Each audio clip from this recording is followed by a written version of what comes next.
A rebellion against President Uhuru Kenyatta is brewing in central Kenya, partly fanned by Deputy President William Ruto's allies who say the head of state seems to have abandoned his number two.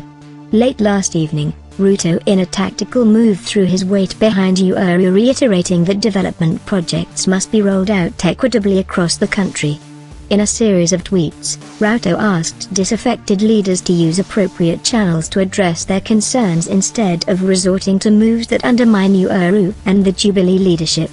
Projects promised for decades became a reality under Jubilee. Many Kenyans, especially Jubilee members, understandably are asking us for more. This must be tempered with the reality of what we can afford. No region, community or Kenyan will be left behind now or in future, he stated. He went on, Jubilee members must however use appropriate mechanism to channel matters concerning us and avoid unnecessary negative debate that only undermine the party leadership and the president.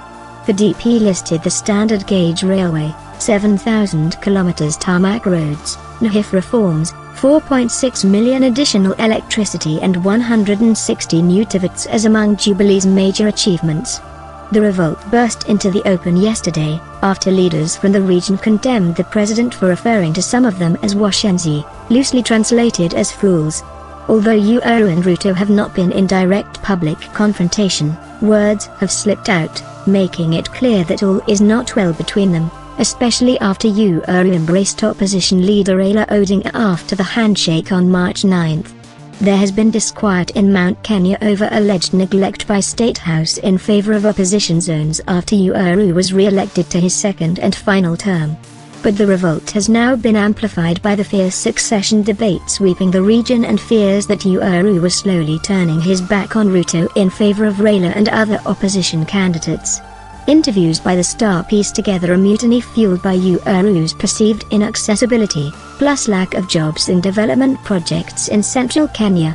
Most of the projects Uhuru has finished in central Kenya were started by Kibaki. Only a village away from Uhuru's home gets tap water once a week, a Kiambaa resident yesterday told the Star.